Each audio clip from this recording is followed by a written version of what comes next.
а за нелегалните градинки во кои што децата изучува верска настава и за кои во јавноста изминатиот период на големо се дебатираше. Во студиото на Телевизија 24 на оваа тема ќе разговараме со Мерсиха Смајловиќ од Легис. Добар ден за вас. Добар ден за вас. И Драги Змијанац Мегеши. Добар ден и за вас. Пред се првото прашање, Мерсиха, ќе почнам со вас. Дали и кои права на децата во ваков случај се нарушени? Значи, за кои права на децата се нарушени во нашата држава постојат институции кои што со документ би требало да излезат и да кажат што конкретно е нарушено, а веќе видовме денеска дека се огласија ресорните министерства.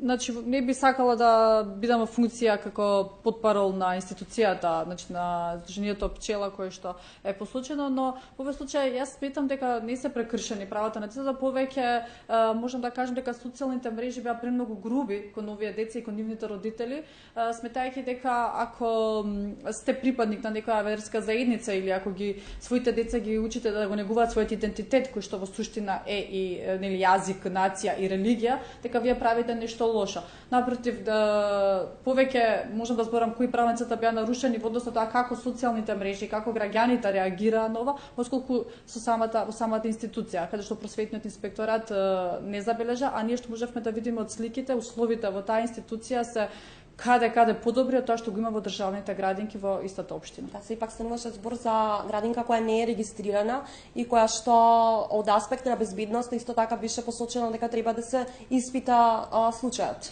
Значи, инспекторатот кога ги зема во вид сите нивни документи, бидејќи јас немам увид во документите на Сдруженијето, утврди дека тоа воопшто не било нели градинка, тоа беа зборовите на инспекторатот кои што ги слушавме пред почетокот на оваа емисија, каде што нема тип на едукација. Можеби сега овој случај ќе покрене што Сдруженијата имаат право да работат. Можеби како зборам од според Законот за Сдруженија на граѓани и фондации, каде што не е регулирано кои надлежности ги имаат Сдруженијата, каде програмите, бидејќи неформалното образование во Република Македонија нема кровна институција која што треба да води грижа што се учи или што не се учи. Но моментите кои што вие ги наведувате спорни, за жал беа само некои слики кои што беа злоупотребени од Facebook страната каде што родителите дале одобрение бидејќи се огласија и родители на тие деца на своите профили.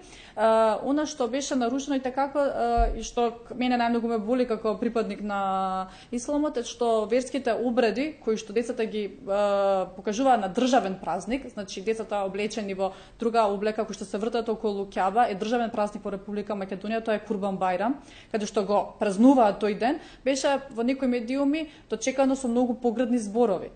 И фактички беше прикажано некако на некој начин му се судеше на исламот, дали исламот кога го практикуваат деца представува некој култ кој што треба да го осудиме или представува идентитетска обележа на тие деца, што тие деца се малтене муслимани, од тоа не бегаат.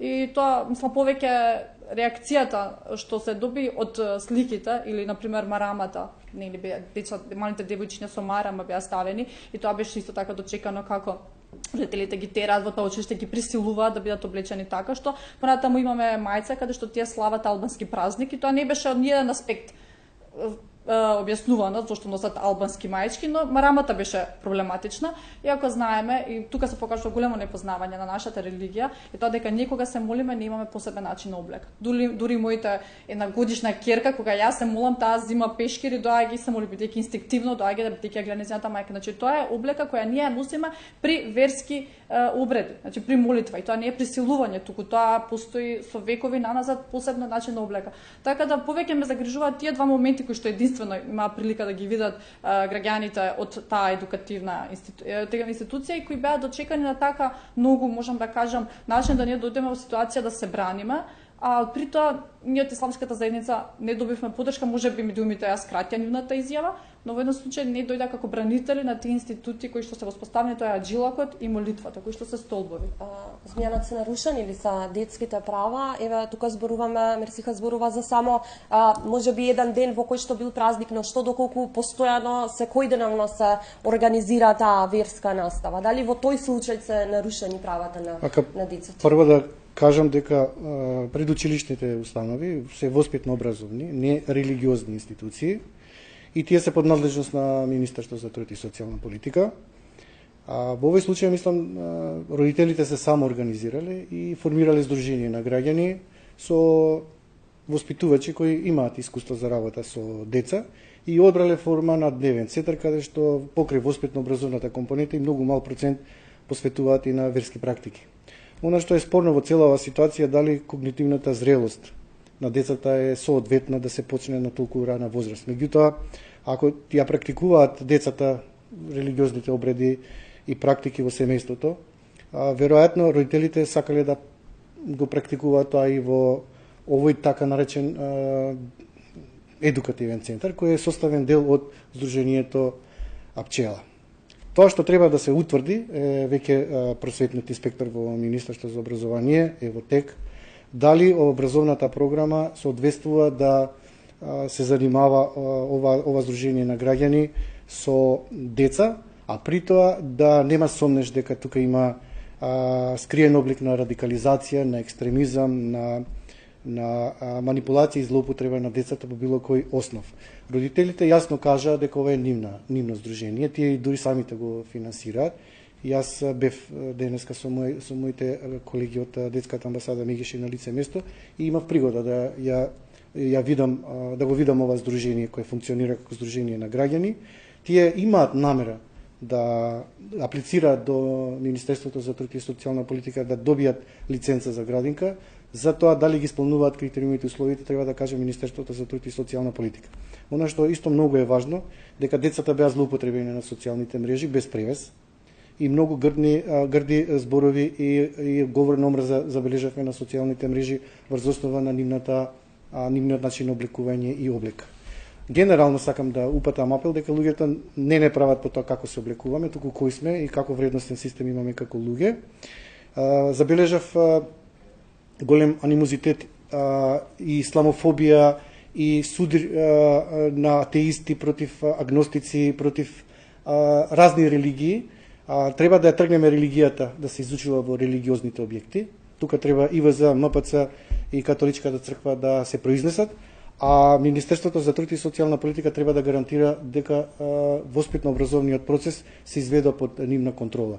Дали ќе дозволи Министерството за труд и социјална политика во иднина да се формираат религиозни градинки со католички, исламски православен презнак, тоа веројатно ќе остане на Министерството за труд и социјална политика ако ги стави под државна капа, што мислам дека не е во ред, затоа што државата треба да гарантира секуларизам, евентуално да им овозможи под како приватни градинки. Меѓутоа пак ќе кажам, во цела оваа ситуација е спорно на тоа колку децата имаат когнитивен развој да можат да восприемат религија на толку мали нозе и затоа треба да кажат педагозите, психолозите и социјалните работници.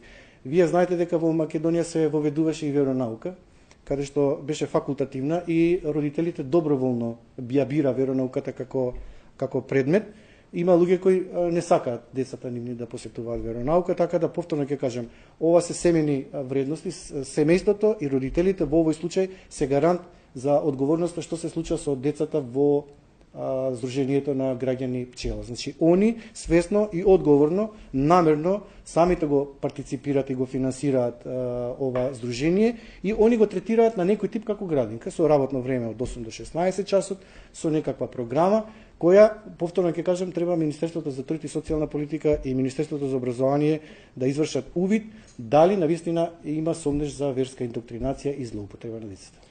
Но она што се отвори како прашање е дали се доведува повторно сега она за што зборуваше измијанат секуларноста на државата во прашање. Да, значи дефинитивно во нашето општество постои една дилема што представува секуларноста, бидејќи мислам дека во изминатиот период тие поими се малку измешани. Се додека имаме празнување на одредени празници во одредени градинки, се додека имаме иконографија во некои државни училишта, се додека се окей беше прифатено да еден верски празник во Водици биде визуелно прикажан во државна градинка и тоа не беше толку дочекано оштро колку што беше дочекано ова што се случува со институцијата Блета. Мислам дека луѓето имаат проблем да сватат. Значи јас можам да кажам чисто од уставен аспект што значи секуларноста и за која што јас се залагам е тоа чиста одвоеност помеѓу државата и верските институции. Тоа што во прилика јас немав можност да го видам во изминатите години. Значи имаме отварање на државни институции кои што се темелите се осветлуваат со припадност на одредена верска заедница е присутна само тука. Така да мислам дека со здруженијата на граѓани кои што имаат право да имаат статут и да имаат цели задачи, но во Република Македонија имаме закон за верски заедници каде што целата верска програма и целата верска едукација е под надлежност на верските институции. Така да исламската верска заедница има право законско да отвара градинки кои што ќе имаат таков елемент, но секако материјалот за едукација или целата програма се праќа во Министерството за труд и социјална политика кој што ги поминува тие филтри. Таков е законот за градинки за претшколски установи. Но овде стануваше збор малку и за нелегална градинка која што немаше документација.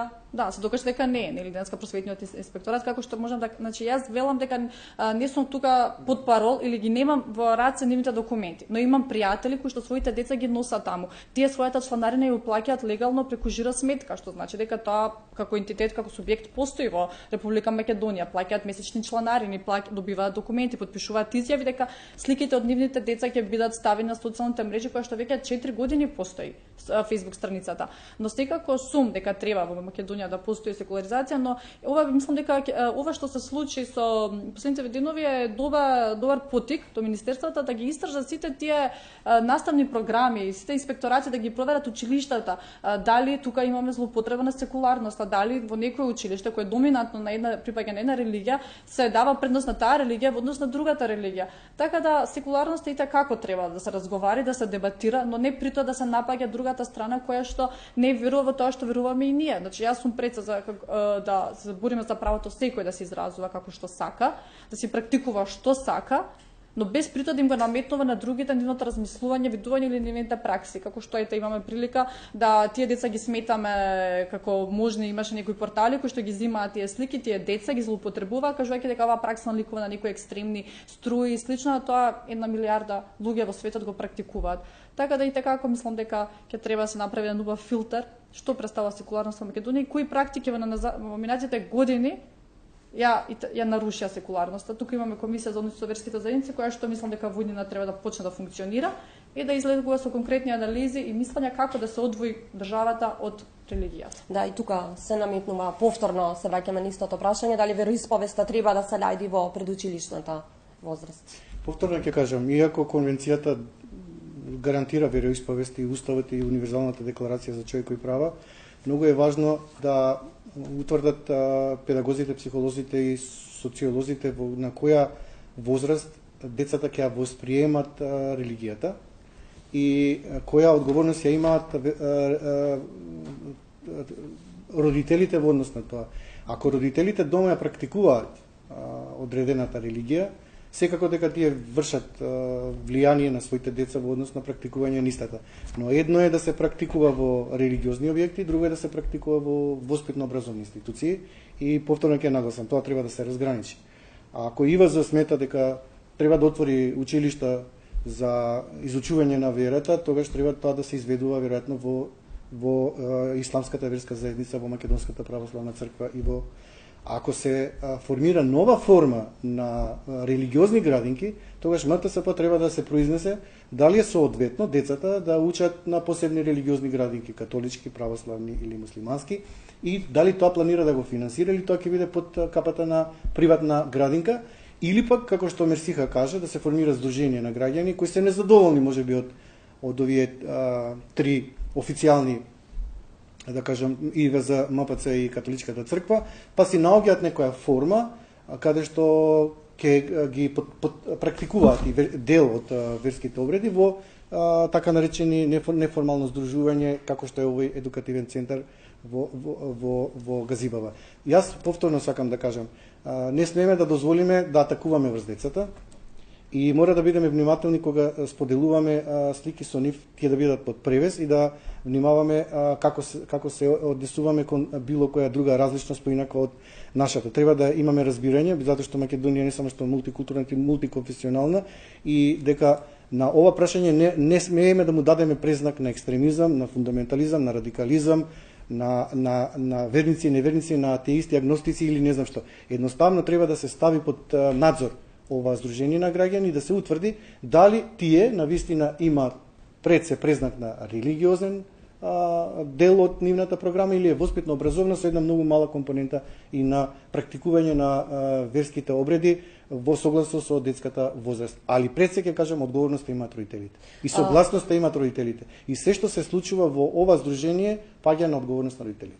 Денеска МВР излаза со соопштение во случајот, па во еден дел се вели дека соочени со зголемени трендови за обиди за радикализација на младата популација. Постои ли вакво сознание кај вас како организации кои што сте натерани? Кај нас до сега нема дојава ни на СОС телефонот, ни некој да пријавил дека има обиди за радикализација на младите и во воспитно-образовниот и во неформалниот простор.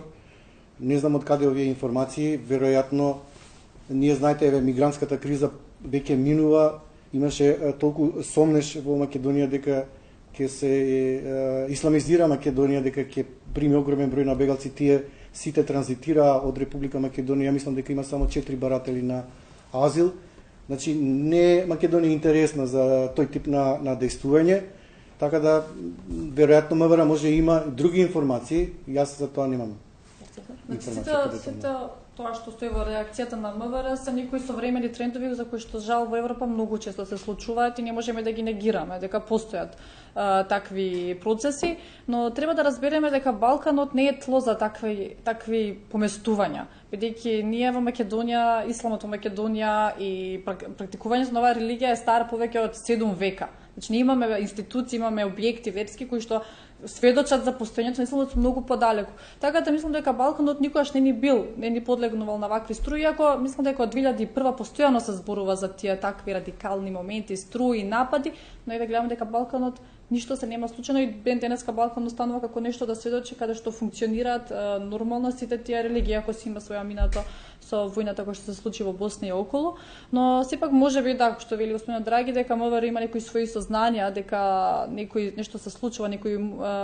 разбранувања, но она што јас сум дел од таа заедница и живеам во насобла каде што се наоѓа и самата Искотиниот центар Блета, ние не можеме да приметиме дека има некој такво вид на радикализација. Она што мене како родител најмногу ме загрижува се лошите услови во градинките и лошите услови во училиштата, каде што децата немаат двор да се играат, за разлика во оваа институција, во овој каде што има двор, дворовите се полни со ѓубре, оградите се испокршени. Значи, моментот не е тоа надлежност на МВР, тоа е надлежност на Министерството за труд и социјално, Министерството за образование, да ги посети сите тие институции, да види каде нашите деца учат и дали може да допринесе таквите лоши услови во тие училишта, да тие деца едноставно не сакаат да идат во училиште или некакви други девијации да се развијат кај нив. Но од радикализација мислам дека се зборува веќе 20 и неколку години во Македонија, а немаме никаков некој конкретен за среќа пример нека нешто се случило. Така да мислам дека МВР можеби би требало да излезе со една анализа, бидејќи споминува институции кои што работат на превенција и на радикализација, да с конкретни бројки, статистики. Има ли соодветни механизми за да се превенира можеби таквата состојба? Па нели во пред 2 години мислам дека повеќе неколку години се изгласа законот за учество и за потекнување во странски војски. Законот, каде што имаме и македонски граѓани кои што одржуваат затворска казна, бидејќи учествувале или потекнуле се учествува во странски војски, конкретно со војната во Сирија. Така да мислам дека тој закон имаше за цел да превенира, колку не знам, немам надлежности дали колку спречувања на движење низ границите успеала Македонија да спречи или не знам како, но дефинитивно тој закон исто така беше заради бегалската криза која што Македонија соочи, но ето 2017 година сме, а бегалската криза помина, повеќе од 1 милион бегалци поминаа низ Македонија. Не се случи ништо, така да ако имало некакви механизми на превенција, очигледно биле успешни. Јас би додал тука Македонија, како што кажав, е мултикултурна и треба да се гради заедништво уште од најрана возраст, кај децата уште од градинка, основно средно училиште, преку програми каде што ќе бидат сплотувачки, каде што ќе бидат прифатливи за прифаќање на различните поинакви од себе.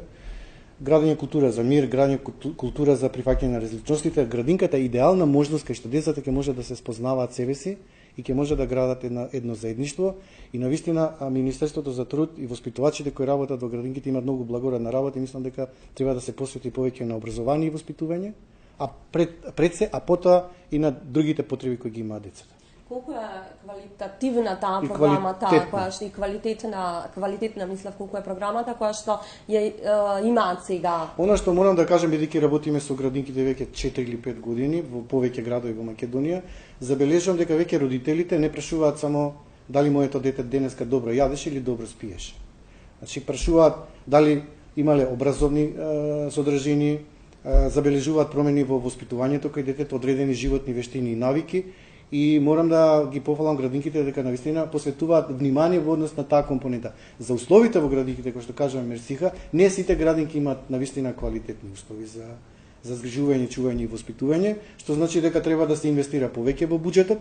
И она што морам да кажам, за решавање на проблемот со сиромаштија, неписменост, злоупотреба на деца и детскиот труд, градинката е идеална можност децата се отргнат од улиците и да се вклучат на време во градинките. Ние долго време заговараме дека е право време децата да почнат во градинка да биде задолжително од 3-та година и дека државата треба да отвори буџет за ранливи категории на деца кои не можат да идат во училиште, затоа што знаете дека листата на чекање на родители е долга во градинки. Градинките се пребукирани, наместо да бидат 20 до 24 се на 30 во една паралелка и воспитувачите не можат квалитетно да обрнат внимание на воспитувањето на децата и дека тука фокусот треба да го стави Министерството за труд и социјална политика ако сака да имаме квалитетно воспитување и згрижување во предучилишното образование. Каде најмногу се прекршуваат правата на децата со оглед дека вие ги исклучени деца од градинка?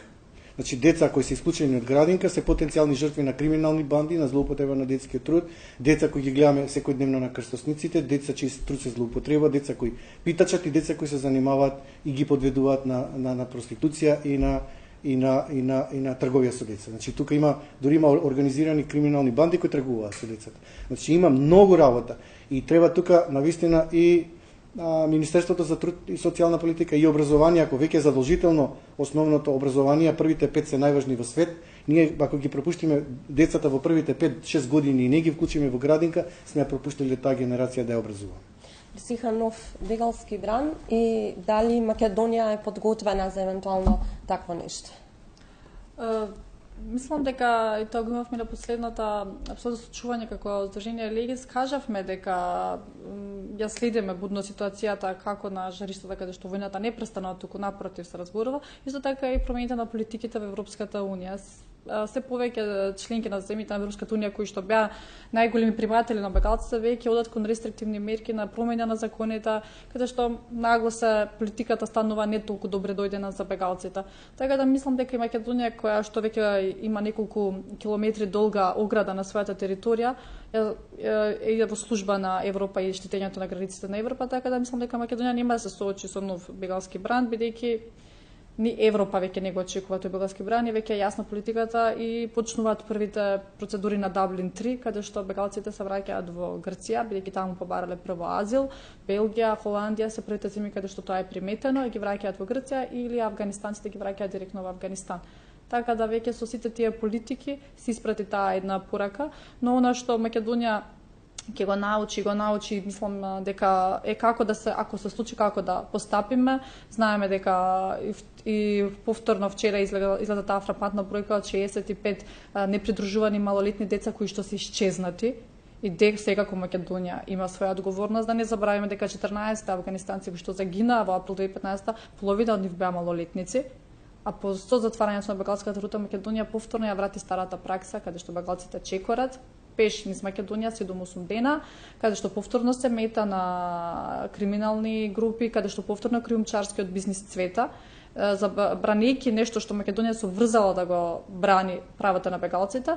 Македонија тоа го забрани, а им дозволи на криумчарите тој бизнис да цвете, и гледаме дека во Ваксинци имавме претходно завчер. Се носи една нова стратегија од страна на Министерството за труд и социјална политика, се собираат повеќе мислења околу бегалците и третманот. Да, беше интересна реакцијата на луѓето, како да едва чекаат нешто негативно да гледаат. Ова е втора стратегија. Првата заврши во 2015 година. Значи, веќе имаше една стратегија која што претходното министерство ја има донесено, таа стратегија заврши како се постепи трансферот на бегалци, која што воопшто не беше доведена во пракса. Че ова е само надоврзување со еден простор, со еден вакуум простор од година дена и доаѓа новата стратегија од 2017 до 2020 како ќе Македонија ќе постапи со тоа што веќе имаме искуства, веќе имаме практики кои што се воспоставени и веќе имаме поединци кои што можеме да ги контактираме како експерти. Која првата се менува во новата стратегија. Значи, интеграцијата е дадена на по-сериозен принцип и вклучени сме и ние како граѓански сектор со своји, значи, се уште стратегијата не излезла, туку ние како граѓански сектор имаме можност да се изјасниме во идните денови што ние сметаме дека Македонија треба да направи, исто така да ги детектира соодветните министерства кои што треба да бидат надлежни при интеграцијата на бегалците. Не е веќе само едно министерство или не е веќе предпоставки дека некој треба да биде вклучен, туку конкретно се детектирани секоја институција како треба да постапи и се повикува на одговорност со закони и со правилници и како во секоја ситуација треба. Така да Македонија има капацитет, дефинитивно се покажа дека имаме експерти, така да мислам дека не е ништо страшно, не е дека ќе дојдат, милион помина, четворица остана, така да не е страшно. Важно, сакам да ја надополнам Мерсиха, не само Македонија, сите земји во Европа треба да одговорат на три клучни моменти во овој бегалска криза. Прво, да се соединат семејствата. Второ, да не се дозволи влез без придружба на старател. И трето, се пронајдат 10.000 деца кои се грабнати, киднапирани и исчезнати. Значи, тука има работа за сите држави членки, подписнички на Конвенцијата за правата на детето и навистина е страшна и поразителна бројка што Европол ја кажа, а премолчуваме преку тоа и тие деца не можеме се уште да ги најдеме. Ни да ги најдеме, ни да ги споиме со семејството. Ви благодарам за гостувањето во Дневникот на Телевизија 24. Благодарам.